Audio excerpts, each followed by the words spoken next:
안녕하세요. 원샷입니다. 출퇴근 15만원 끝내는 직장인 주식투자 원샷입니다. 오늘 방송은 주간 증시체크 6월 4주차 방송이고요. 이번 주 키워드는 금리 인상 가속화, 미중 무역 전쟁 재점화, 신흥국 금융위기입니다. 제가 지난주에 이따 설명을 드리겠지만 모든 게 다 안 좋게 한 주가 지나가 버렸어요. 그래서 악화되는 증시 환경, 이제부터 본격적인 하락인가? 라는 얘기로 이슈 체크해서 점검하면서 시작하도록 하겠습니다. 자, 악화되는 증시 환경, 이제부터 하락인가? 결론은 그런 것 같습니다. 자, 제가 이제 슈퍼위크라고 지난주에 말씀드렸죠. 그래서 이렇게 대응 전략을 짜야 된다 해서 FOMC 금리 인상, 북미 정상회담. 그래서 베스트 시나리오, 워스트 시나리오 이렇게 말씀을 드렸어요. 그래서 베스트 시나리오는 하반기가 이제 금리 인상 1회일 때, 그리고 북핵이 일괄 타결됐을 때 이제 적극적인 매매를 한번 들어가 보자 이런 말씀 드렸고, 워스트 시나리오는 이제 하반기 금리 인상이 2회, 그리고 북핵이 사실상 뭐 별 내용 없이 명목적으로 타결될 때 시장을 관망해야 된다라고 지난주에 말씀을 드렸습니다. 근데 지금 보면 결론이 이렇게 나버렸어요. 하반기 2회 금리 인상, 명목적 폭격 타결. 일단 금리 인상이 이제 6월에 금리 인상 되는 건 누구나 다 아는 사실이었죠. 근데 그 점도표에서 보면 올해 금리 인상을 총 4회 해야 된다. 그러니까 하반기에 2회 해야 된다는 주장하는 사람들이 더 많아지게 된 겁니다. 사실 미국은 지금요 경제가 굉장히 좋습니다. 고용도 엄청 좋다 그러더라고요. 그래서 뭐 대학교도 3학년이면 뭐 입도 선멸하고 뭐 고등학교도 그렇고 하여튼 일자리가 많이 늘어나다 보니까 이제 미국 입장에서는 지금 금리를 오히려 조절 안 하면 올리지 않으면 경기가 과열될 수 있다고도 생각할 수 있는 상황이에요. 근데 이제 문제는 미국만 좋다는 거죠. 미국만 전 세계적으로 다 좋지 않은데 어쨌든 이렇게 금리를 2회 인상하게 됐고 또 명목적인 북핵 타결 이제 합의문이 발표가 됐는데 김정은이랑 트럼프랑 별 내용이 없는 거예요. 이걸 그러면서 이제 오히려 이제 우리 주한미군 그 언급하면서 뭐 비용적인 부분에 대한 뭐 얘기를 했죠. 역시 그래서 트럼프는 사업가다라고 했는데 주한미군 뭐 별도의 얘기지만 그 미군이 어느 한 나라 굳이 우리나라가 아니라 그 나라의 군대를 주둔시킨다는 거는 역사상으로 봤을 때 꼭 그 나라를 보호하기 위함도 있지만 그 나라에 대한 정치적인 영향력을 확보하기 위해서 그러는 경우가 많습니다. 그러니까 주한미군이 빠지면 이제 비용이 줄어들 수도 있지만 그만큼 한국에 대한 한국을 둘러싼 지정학적 상황에 대한 영향력이 미국이 줄어들기도 하는 거예요. 근데 이제 트럼프는 어쨌든 간 트럼프는 그거 원하겠죠. 정치적 영향을 줄지도 않으면서 그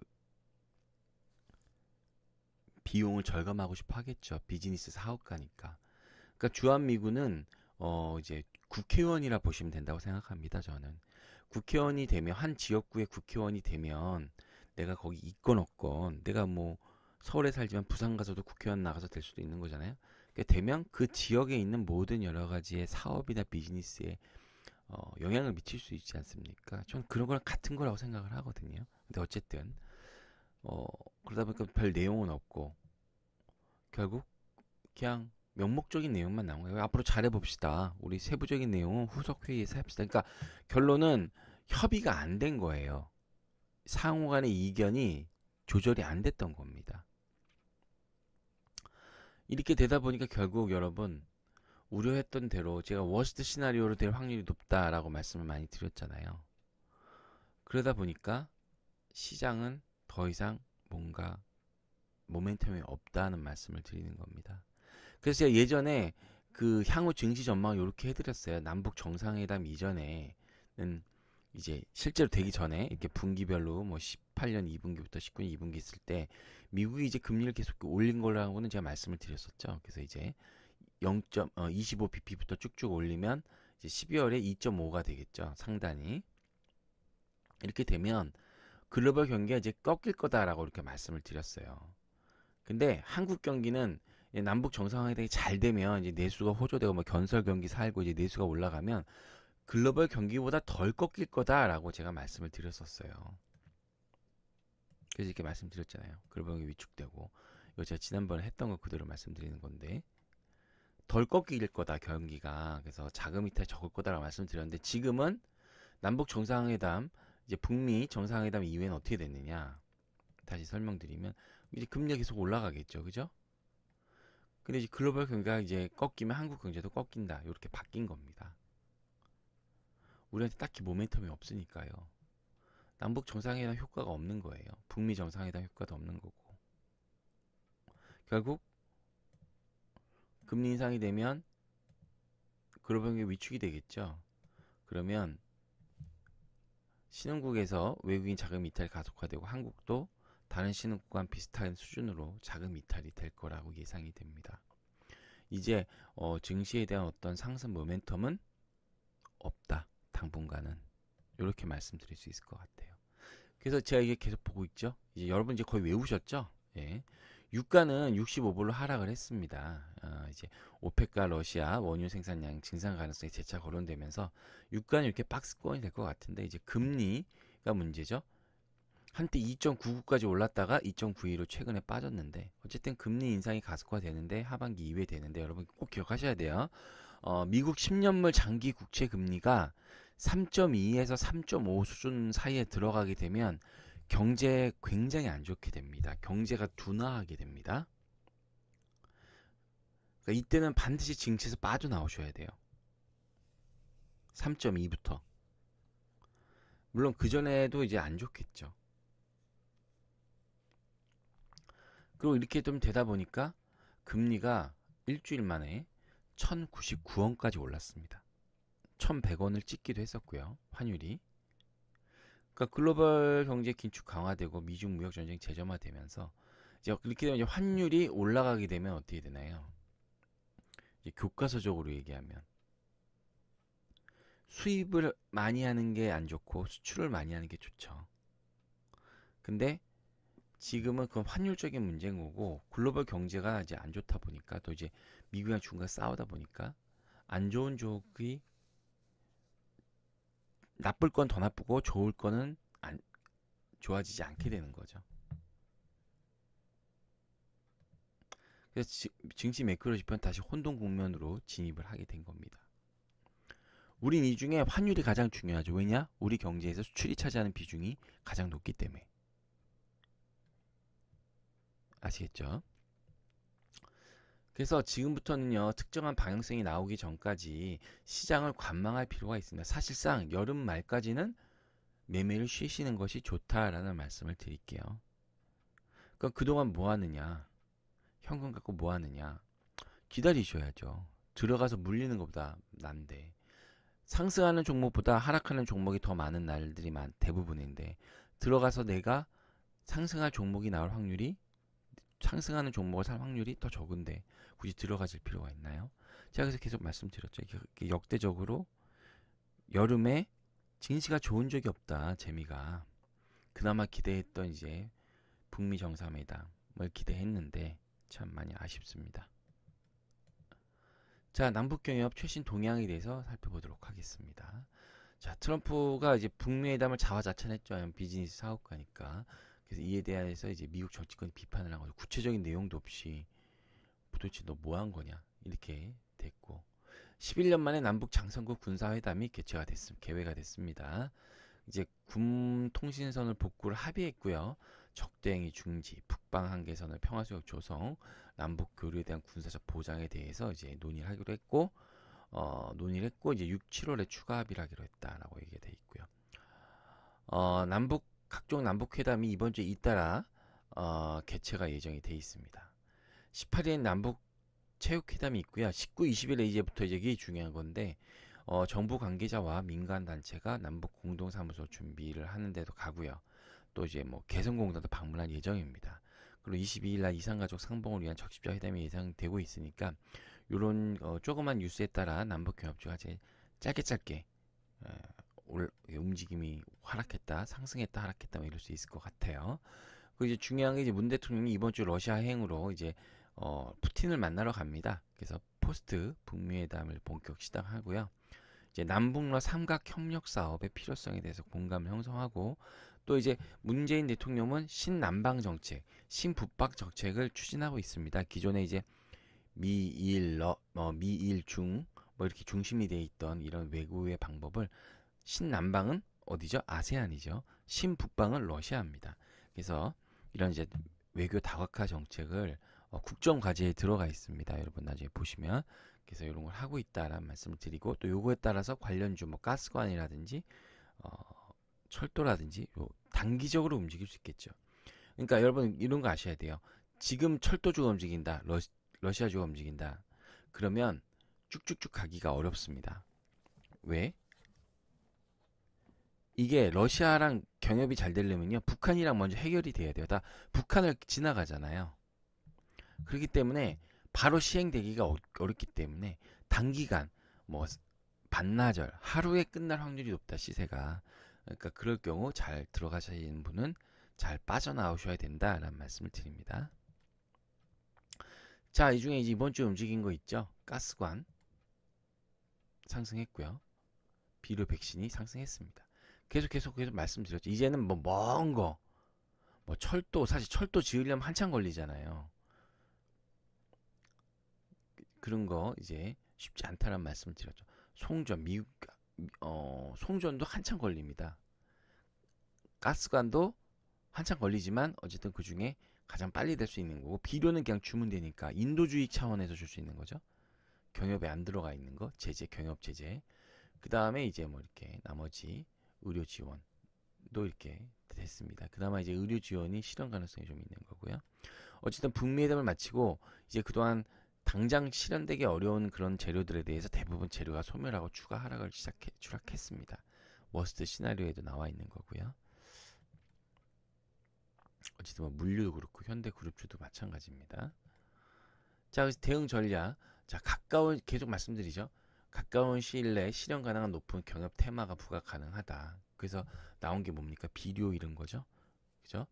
이미 급등한 실현한 낡은 테마, 오래된 거는 힘들고. 그래서 이미 실제 수혜 가능 이제 경협도 차별화가 종목별로 차별화되고 테마별로 참여가 되고 그중에 이제 종목도 압축이 되는 거죠.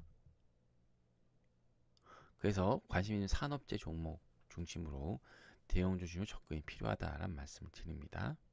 하고 싶은 분들은요. 그래서 계속 말씀드리죠. 이제 유의하셔야 된다. 손절열. 그 다음에 난 이런 게 안 된다. 그럼 계속 쉬어야 된다라는 말씀 드리죠. 자, 지난주 코스피 현황은 뭐 이게 6월 2주차가 전주예요. 그래서 이제 말씀드렸죠. 박스권 추세 상단을 도달했다.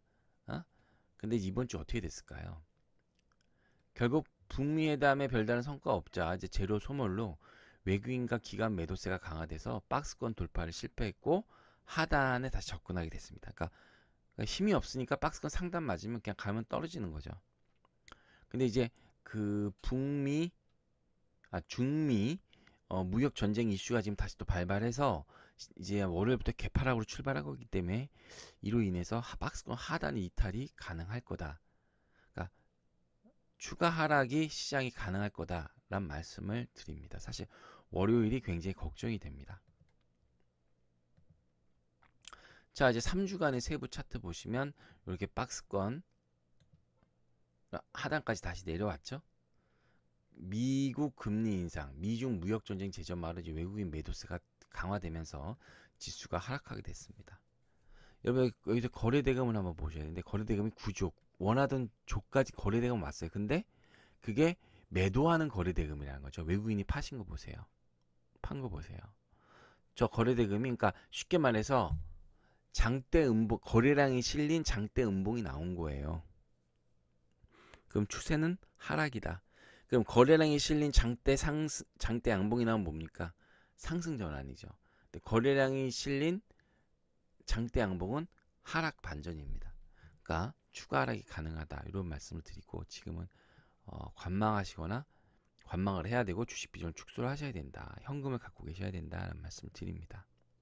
그래서 외국인 매도가 지속된다면 박스권의 하단 이탈이 가능할 거다라는 말씀을 드릴게요. 자, 코스닥도 마찬가지 보시죠. 이것도 2주 전인데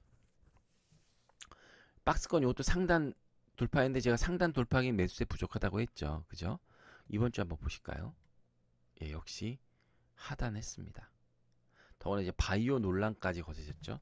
네이처셀 주가 조작 얘기 나오고 삼성 바이오로지스 뭐 분식회 얘기 나오다 보니까 오히려 이제 남북 경협주 이제 비료, 가스, 그다음에 전기차는 이제 센트가 좋아졌다고 지난때 말씀드렸는데 전기차도 지금 또 쫓아가면 좀 그렇습니다. 어쨌든 이렇게 압축 순환매가 났다. 라는 말씀 드릴게요. 그래서 이것도 보시면 뭐 별거 없습니다. 계속 하락한 거죠. 뭐 거래대금은 뭐 계속 이제 빠지는 거고 여기서 외국인까지 팔면 주가는 확 빠지는 거죠. 그래서 중립, 계속 중립. 하고 싶으신 분은 트렌드에 맞는 개별 테마 위주로 접근하셔야 된다라는 말씀을 드립니다. 자, 지난주 핵심 증시 뉴스. 상승 모멘텀 부족으로 증시는 하락 후 횡보가 가능하다. 앞으로 말씀드릴게요. 자, 미중 무역 전쟁 재점화됐죠. 주말에 나온 뉴스인데 500억 불 상호 관세 때린다고 합니다. 25%씩. 이제 중간재를 중국에 수출하는 우리는 수출의 타격이 불가피하죠. 그러니까 내일부터 굉장히 걱정이 되고요. 그래서 외국인 매도세가 강화되지 않을까라는 생각이 듭니다. 6월 FOMC 금리 인상 25bp 올렸죠. 그래서 2.0%까지 진입했고요. 이제 한국과 금리 격차가 너무 벌어지다 보니까 이제 한은에서 원래 금리 인상을 안 하려다가 7월에 금리 인상을 고려해야 된다는 얘기가 점점 나오고 있습니다. 네, 북미 정상회담 종료됐는데 내용과 달리, 그러니까 특별한 내용이 없었던 거예요. 그러니까 이제 재료가 소멸된 거죠. 여기서 어떤 내용이 있었으면 더 갔을 텐데 그 내용을 이렇게 발판 삼아서 뭐 이제 앞으로 더 잘 된다 그러면 이제 막 됐을 텐데 그게 안 되니까 그냥 차익 실현이 된 겁니다. 5G 주파수 용매가 개시가 됐습니다. 금요일 날. 근데 예상과 달리 예상은 낙찰가가 3조 정도 예상했는데 4조까지 가능하다고 합니다. 그래서 이제 6월 18일쯤에 종료가 가능하다고 하는데 어쨌든 지금 통신 장비주가 예상과 달리 장세가 안 좋으니까 못 가고 있어요. 돈이 자꾸 빠져나가요. 근데 어쨌든 이게 바닥을 잡는 걸 보고 결국엔 갑니다. 이거 통신 장비주는. 그러니까 이걸 보고 계시다. 바닥권에 가는 거 반등하는 걸 보고 잘 진입을 하셔야 되겠다라는 말씀을 드리겠습니다. 자, 이번 주 증시 전략 아주 간단하게 나왔습니다. 증시 전략. 이제는요, 증시가 하락장에 진입했다 보는 것이 맞습니다. 근데 하락이라는 게 여러분 쭉쭉쭉 빠지는 건 없죠. 쭉 빠지다 조금 반등하고 쭉 빠지다 조금 반등하고 계단식으로 하락을 하죠. 계단식 상승을 하는 거고 그렇기 때문에 이에 따른 이제 보수적 대응과 관망이 필요한 시점에 그래서 앞으로 상승할 때 제가 아까 뭐라고 말씀드렸어요. 여름까지는 쉬자라는 말씀을 드렸죠. 이제 한러 정상회담이 있습니다. 우리는 이제 비핵화 협력을 요청하고 러시아와 경협 방안을 뭐 몇 가지 준비했다고 하더라고요. 근데 그 내용이 대부분이 북한과 얘기가 잘 풀어져야 되기 때문에 그에 관련된 시세가 나올 때는 단기적인 경우가 상황이 많다라는 말씀을 드리겠습니다. 그래서 굳이 이제 매매를 하시려면 핵심 업종 말씀드렸죠. 코스닥 개별 테마로 단기 매매 하시는데 제가 그래서 일부 글씨를 조그맣게 써놓고 이제 글씨를 크게 쓴 게 시장이 어려울 때는 매매를 쉬는 것도 현명한 투자입니다. 계속 말씀드리죠. 지금 장세에서 개인들이 돈을 벌기는 쉽지 않은 장세라는 말씀 드릴게요. 그러니까 섣불른 매매는 손실입니다. 시장이 가는 거 확인하고 가셔도 개인은 얼마든지 먹을 수 있습니다. 그러니까 지금은 벌기보단 까먹지 않는 거 중심으로 가셔야 되기 때문에 이런 거 잘 되시기 바라겠습니다.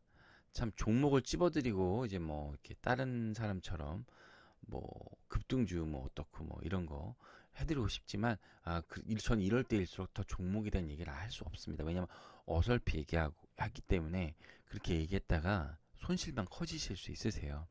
여러분 매일 5종목씩 추천하고 뭐 유료 상담하는 거 보면 뭐 매일 5종목씩 추천하면 한 달에만 100종목 정도 출발하죠. 추천할 수 있는 거죠. 그죠? 거리에 한 20일 정도 되니까 100종목에서 40%, 50%, 60% 가는 종목 한두 종목 없겠어요.